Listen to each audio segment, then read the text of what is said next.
Dans ce tutoriel, bon, alors c'est un tutoriel qui est spécifiquement fait pour un niveau débutant ou intermédiaire.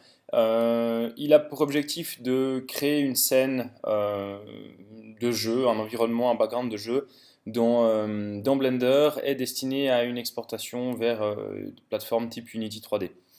Au travers de cet exercice, on verra plusieurs gros secteurs de la 3D. Type, là, il y en a trois, donc ce sera essentiellement modélisation, ensuite des pliages des UV et textures et une petite partie sur les matériaux. Donc le tutoriel sera découpé en trois parties.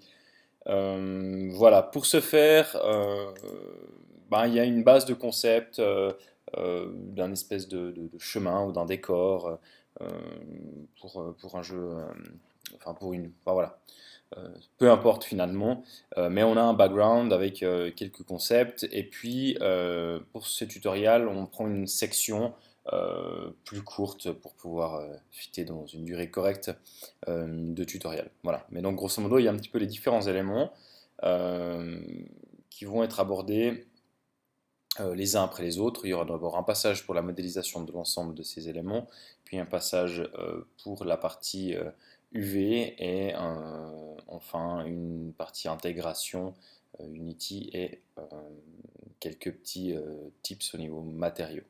Voilà. Ok, alors on va commencer. Il y a une scène ici, SC Short Tut dans les fichiers que vous avez ici, SC Start Short Tut, vous pouvez la prendre.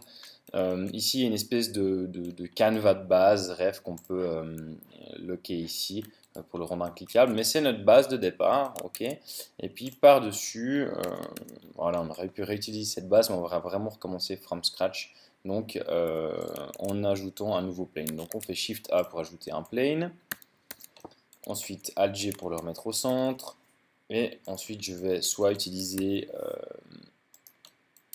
les raccourcis clavier pour vous faire mes rotations, translation et scale, ou alors j'utilise les différents gizmos à disposition ici, les manipulateurs. Bon, alors là je fais une section, je vais faire une section donc à 3 ici, d'accord, et puis je fais EZ, un petit bout, SX, d'accord, pour revenir à ce niveau-là. Je peux aussi le faire comme ça, comme je vous ai dit avant. Et puis maintenant, je fais EZ de nouveau. Voilà, voilà. Et puis EZ, pardon. Et puis ensuite, je scale de nouveau pour être à peu près ici. Voilà, donc on aurait pu réutiliser la forme. D'accord. Et moi, cette forme de référence là, qui est sélectionnée ici, c'était vraiment juste pour pouvoir avoir une espèce de grid, quoi. D'accord. Okay. À partir de là, on va pouvoir commencer à bosser et puis on va travailler essentiellement donc sur cette partie rocher et terrain. Ok, alors ce que je peux déjà faire ici, c'est que je vais me mettre en top view et je vais faire CTRL R pour ajouter deux coupes circulaires comme ça. Ok, et puis rapidement ici, l'idée c'est de pouvoir venir casser un petit peu le terrain. D'accord. Je vais venir ici par exemple prendre ce point là, décaler ce point là seulement en X, d'accord. J'utilise souvent les raccourcis Shift barre d'espace pour maximiser ma vue, donc c'est assez pratique. Ok, là pareil, je vais peut-être descendre un petit peu celui-ci, ces deux là, ok, voilà, je vais faire pareil de ce côté là. Je bouge un petit peu en Z, en X, pardon. Je descends un petit peu ça. Je vais bouger un petit peu ces deux-là. D'accord. Voilà. Bouger aussi un petit peu ces deux-là. Ok. Voilà, donc je vais commencer par créer un petit peu enfin, déformer un petit peu la structure. Ensuite, ce que je vais faire pour le coup, bah, je vais rapprocher un petit peu cette partie-là, d'accord. Voilà, hop. Je vais faire une coupe circulaire comme ça. Et puis je vais faire GZ, je vais directement la baisser en Z, vous voyez. D'accord, donc là je peux venir faire un truc comme ça. Hop. puis je vais venir créer une espèce de petite cassure à ce niveau-là. Ok. Donc là, ce que je peux faire, j'ai plusieurs options. D'accord, je peux utiliser la touche V, par exemple, pour séparer une edge. D'accord, à ce niveau-là. Puis je viens me mettre comme ça, par exemple. D'accord. Je vais venir prendre peut-être une coupe circulaire ici. D'accord, donc avec CTRL R. Et puis ensuite, ces deux points-là, par exemple, je prends celui-ci, je sélectionne celui en deuxième, Alt M, et puis je dis Merge at last, par exemple. Ici, je viens recréer une face, et puis ici, soit je viens faire un triangle, d'accord, soit je viens, je sais pas, par exemple, je viens remettre une coupe circulaire à ce niveau-là, je viens faire ça comme ça, paf, voilà, et puis je peux prendre par exemple, je sais pas moi, ça, je viens les pousser encore ici, d'accord, hop, et puis je viens déplacer ça comme ça, et puis je viens faire un truc du style, alors là voilà, pour le coup je vais faire, je vais remettre une coupe ici,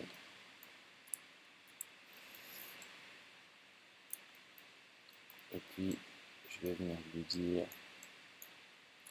je viens sélectionner ces deux-là, je dis F, je fais W, et puis je lui dis subdivide par exemple. Je prends ces 4 points, je ferme, je prends ces 4 points là, je ferme. Et puis ici, bah pour l'instant, on va garder, voilà, garder des triangles. Ok. Je pourrais aussi venir séparer ce point. Donc là, non, on va rester comme ça. Okay. Donc je viens faire un truc comme ça, voilà. Ok. Après, rien ne m'empêche, par exemple, de prendre ces deux points-là. Ok, vous voyez, je prends ce point-là, puis je fais Shift V. D'accord. Je peux venir le descendre ici. Donc là, c'est une partie un petit peu, je dirais, d'espèce de sculpting. Ça peut être assez aléatoire. On peut, le mieux, c'est quand même d'avoir une petite idée de comment on va partir. Okay, là, je voyais que je voulais un décrochement ici, mais j'ai pas été plus loin à ce niveau-là. Si par exemple après je veux autre chose, quelque chose un petit peu différent ici, rien n'empêche de venir par exemple de redescendre tout ça. D'accord. Hop là. En vrai, je me suis un peu éloigné de ça, je vais juste les fusionner, at last. Et puis après, ça m'empêche de venir là, puis faire EZ par exemple, de venir comme ça, faire EX, d'accord, voilà par exemple. Et puis maintenant, de prendre celui-ci, puis de faire un EZ, d'accord, hop là. Je fais comme ça, vous voyez, sinon il extrude dans le sens de la normale, je peux faire aussi clic droit, puis on file simplement GZ pour le pousser comme ça. Et puis après j'ai un truc comme ça, puis je peux venir ici, et puis je peux faire Shift V pour pousser ça comme ça, d'accord. Et puis ça, on voit que ça marche aussi, hein. Okay. Donc là après l'idée c'est assez, de manière assez, dire, empirique, on vient essayer de sculpter, on va essayer de sculpter quelque chose.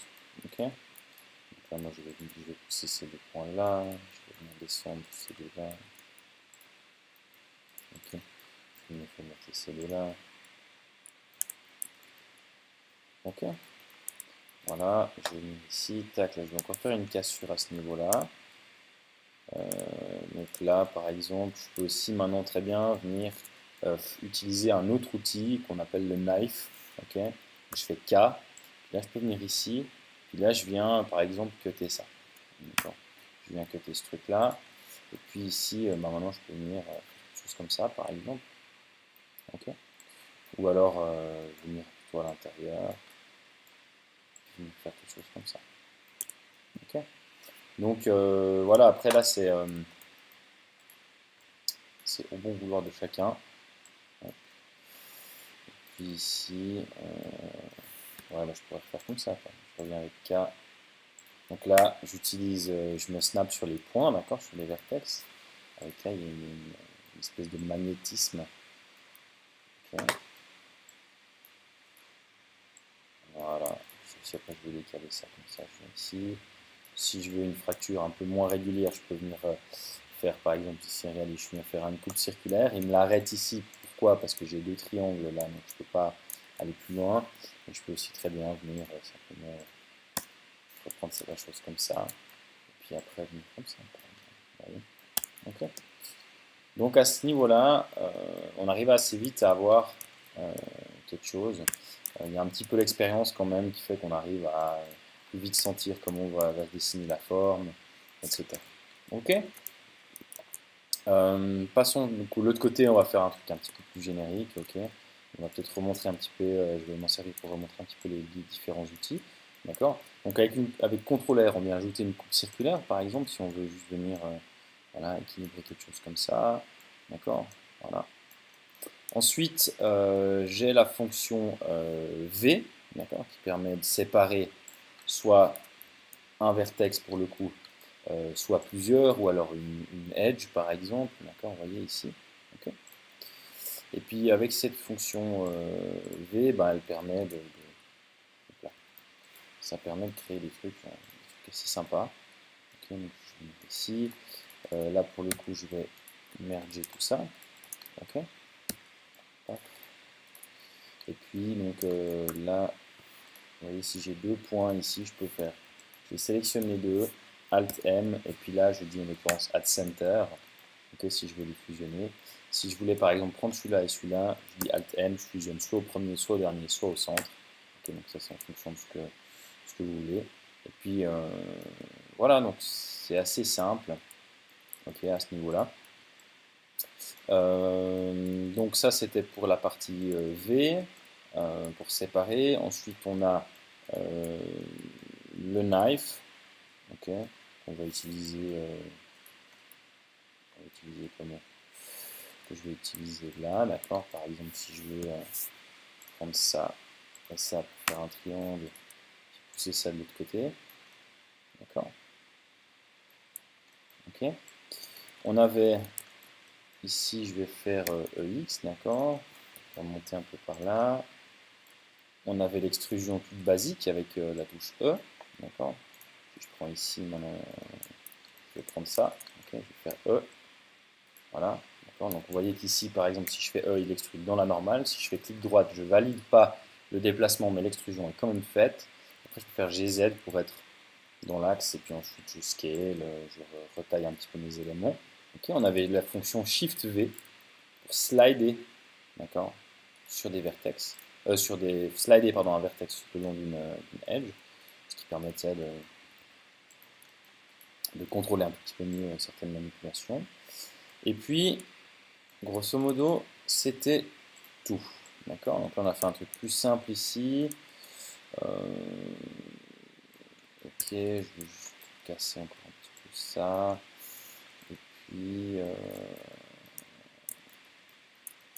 Et puis, il y avait le knife. Tac, tac. On va mettre une fois ici. Et paf. Je vais me faire un truc comme ça. Ok. Et puis, ok, on va rester comme ça. Maintenant, il y a deux, trois petites choses auxquelles il faut faire attention. Typiquement ici, avec le knife tool, d'accord, j'ai utilisé ça. Là, j'ai pas un quad, j'ai pas un triangle, d'accord, j'ai une espèce de n-gone. C'est-à-dire que c'est un mesh, d'accord, qui ne correspond ni à un triangle ni à un quad. Donc, en fait, si je fais CTRL-T, vous voyez, je peux le trianguler ici, ok. Mais idéalement, ce serait quand même pas mal de faire un petit traitement dessus. Regardez, là par exemple, je vais juste mettre une section ici. Si je fais maintenant ici CTRL-T, ben, logiquement, il va me faire un triangle par rapport au point qui est placé sur ce triangle, donc c'est ce vertex-là. Okay. Si maintenant je fais CTRL-T ici, la probabilité qu'il me fasse un petit triangle là, bah, de toute façon, elle est assez forte. Puis après, il faut juste voir que ça ne soit pas trop dégueulasse. Mais ça, on pourra voir après. D'accord. Okay, pour l'instant, on se préoccupe pas trop de. On est plutôt dans une optique de modéliser assez low poly. D'accord. Juste pas qu'on ait de trop grosses erreurs de mode. Typiquement, là, on en a une jolie. C'est une face comme ça. D'accord. Imaginez que chaque poly, d'accord, donc un quad, c'est vraiment comme une plaque de fer. Donc si vous avez deux points ici, d'accord, et puis qui se tordent, regardez si je commence à subdivide, vous voyez le plane comme il est tordu, d'accord. En réalité, ici, on ne peut pas le laisser tel quel, d'accord. Nous, on va le trianguler, ok. Voilà. Donc, a priori, quand on exporte ça, ça se triangule automatiquement, mais par contre, certains moteurs de jeu, ou en l'occurrence, moteurs de rendu peuvent créer des artefacts sur des faces comme ça. Donc on essaie de les éviter au maximum. Ok, voilà, donc là, typiquement, on a fini cette partie. On va encore juste se préoccuper un tout petit peu du centre. Ok, ici, ben, pareil, je vais juste venir casser un petit peu ça. Donc, je vais venir comme ça. Donc ça, ce sera notre chemin. Maintenant, ici, je peux utiliser, bon, en l'occurrence, sur une section comme ça, je vais faire comme ça. Je vais prendre une coupe circulaire que je vais slider peut-être par ici. Je vais me prendre une autre que je vais slider par là. D'accord. Je vais les sélectionner les deux. Donc avec Alt, si vous voyez, si je prends ici Alt et clic droit, il me sélectionne une boucle. D'accord. Je maintiens Shift et Alt. Tac, il me sélectionne deux. Ok. Et puis maintenant, je vais juste faire GZ. Puis je vais les descendre un petit peu. Ouais. Tac. Et puis, ensuite SX pour les rapprocher, GZ pour les remonter un petit peu. Après, ben, vous voyez, c'est typiquement du Shift V que je vais utiliser pour euh, venir casser un petit peu tout ça. Ok. Voilà, donc là, on a un truc que je voulais pas. Bon, on va essayer d'avoir un chemin plus ou moins plat. Ok. Voilà. Ok. On est attentif à une chose. D'accord, regardez, mettons que par exemple, je sais pas, j'ai fait des trucs de ce style-là. Ok.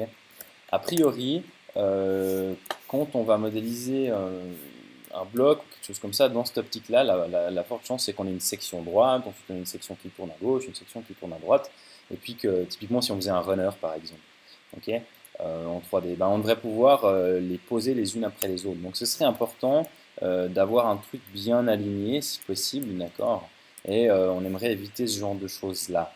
Okay. Donc là, typiquement, si par hasard on avait débordé ou que je sais pas, on aurait scalé des formes et qu'on aurait des petites irrégularités comme ça sur l'axe des X, on peut lui dire ici, regardez, SX0, hop là, non, SY0, pardon, voilà, ok, et ça nous permet de les remettre tous sur une ligne.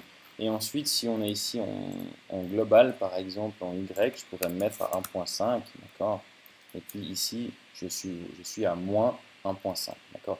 Donc local, c'est une distance par rapport au pivot, donc ce serait la moitié. Ok, ce serait la moitié de la distance. Et puis global, c'est par rapport au monde.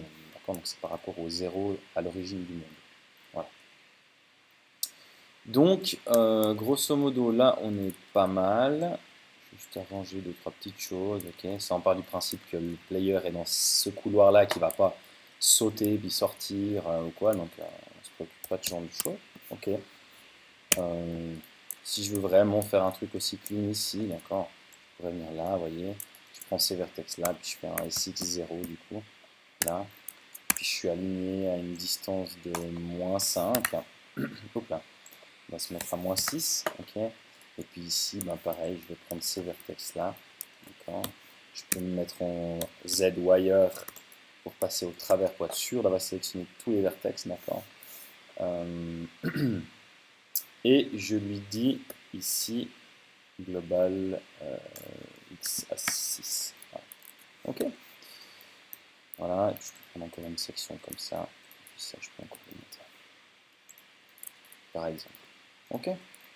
Quand je me mets en vue de dessus, vous remarquez que vous êtes peut-être comme ça, j'utilise toujours la touche 5, d'accord, qui permet de switcher du mode orthographique au mode perspective. Ça c'est relativement important, surtout si vous avez une image en background, d'accord, qu'on peut loader ici. Donc background image, vous pouvez charger une image si vous avez un dessin, si vous avez quelque chose, d'accord, une vue en plan ou quelque chose comme ça. D'accord. En l'occurrence là, pour ce petit exercice, on n'avait pas besoin. Donc, vous voyez que dans la version plus complète ici, même si j'ai le truc bien en tête, c'est toujours bien d'avoir une petite vue de ce que, enfin, une vue de coupe. Voilà. Ok. Donc avec ça on est bien. Maintenant, regardez si on se met en Only Render, ok, on a un truc comme ça. Et puis là, je pourrais tout laisser en hard, mais je pourrais aussi utiliser un shading en smooth. Je vois que si je suis complètement smoothé, ça va pas. Si je suis complètement flat, ça va pas. Bon, alors, on va faire un petit traitement sur ce truc-là, mais d'abord, on va juste poser rapidement, très rapidement, les matières. Ok. Pour ça, c'est pas hyper compliqué. On va avoir trois matériaux là-dessus. On va avoir ground, ok. Je vais mettre une couleur toute bête.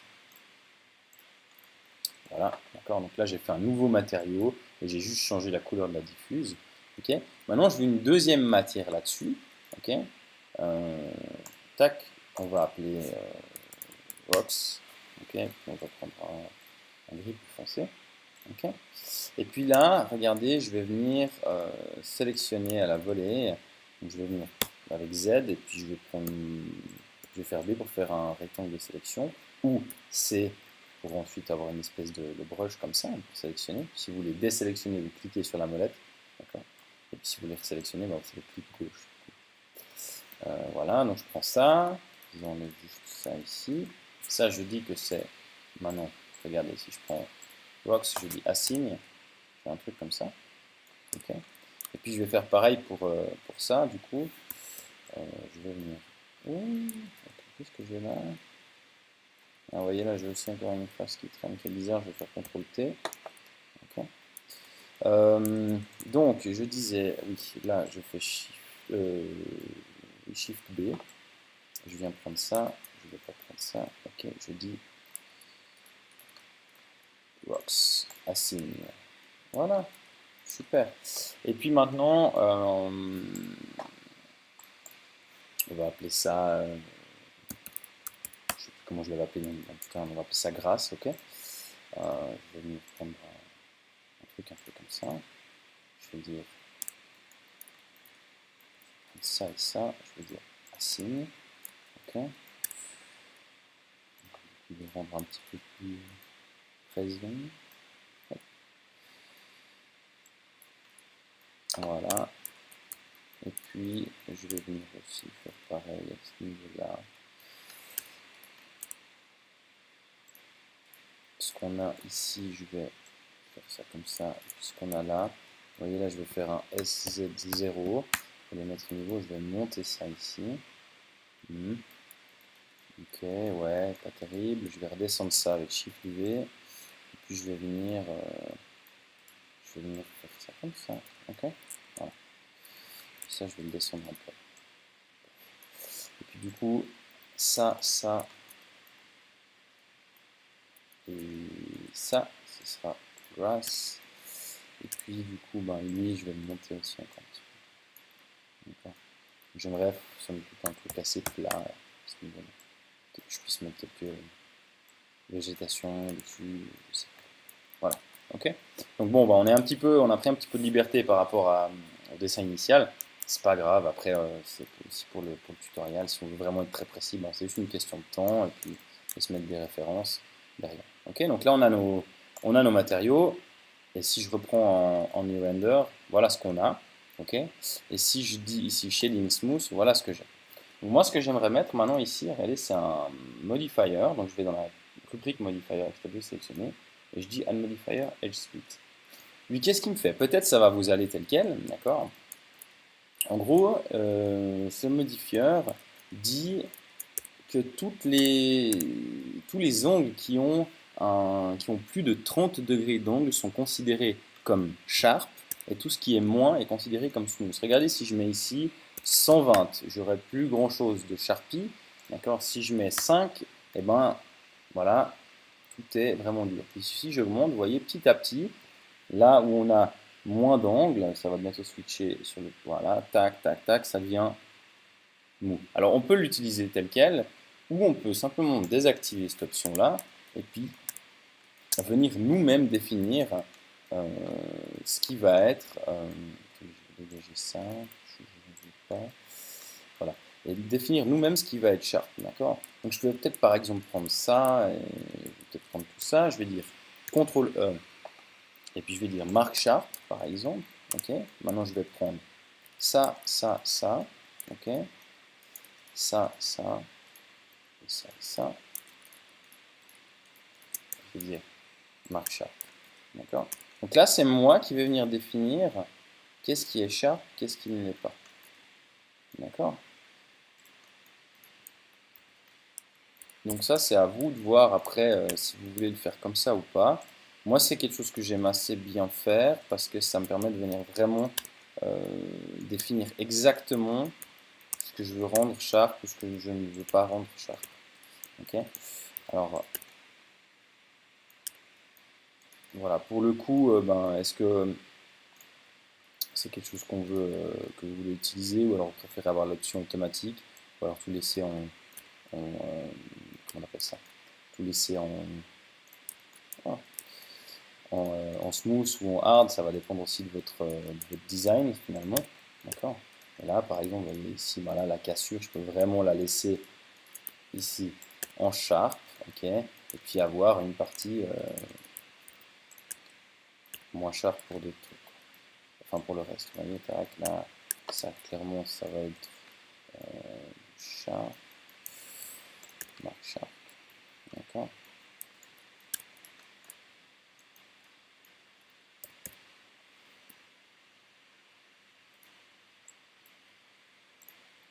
Voilà, donc là, c'est un petit peu selon selon vos goûts, quoi. D'accord. Par exemple, ici, si je décide de venir faire ça comme ça, vous voyez, marque sharp, est-ce que celle-ci, du coup, je peux la clearer, puis j'ai un truc comme ça, vous voyez, ok.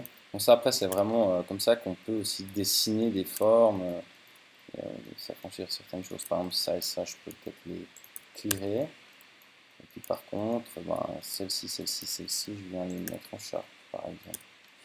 Je me rends compte que ça marche pas très bien non plus. Pardon, pas signe, marque sharp, ok. Par exemple, ici, si j'ai un truc comme ça, je peux peut-être le pousser un peu comme ça. Ça justifie que je dois utiliser ici et là du sharp en fait partout, quoi. Ok. Voilà, tac, tac, tac. Je peux utiliser ça comme ça. Je vais pousser un peu ici. Et puis je vais utiliser ça. Sharp.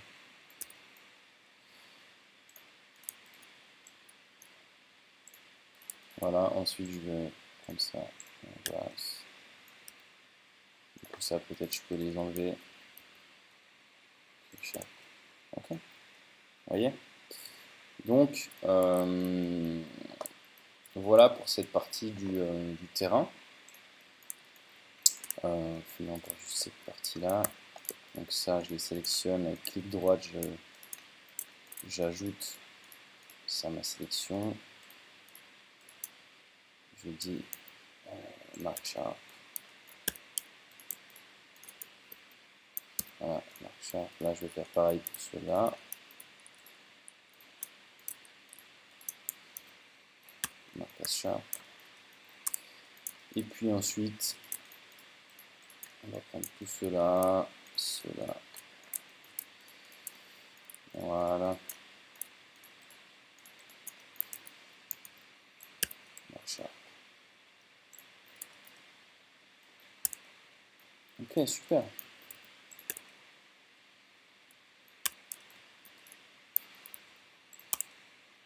Ok, voilà. Alors bon, ça c'est la première partie concernant le terrain. La suite dans le prochain volet de ce tutoriel.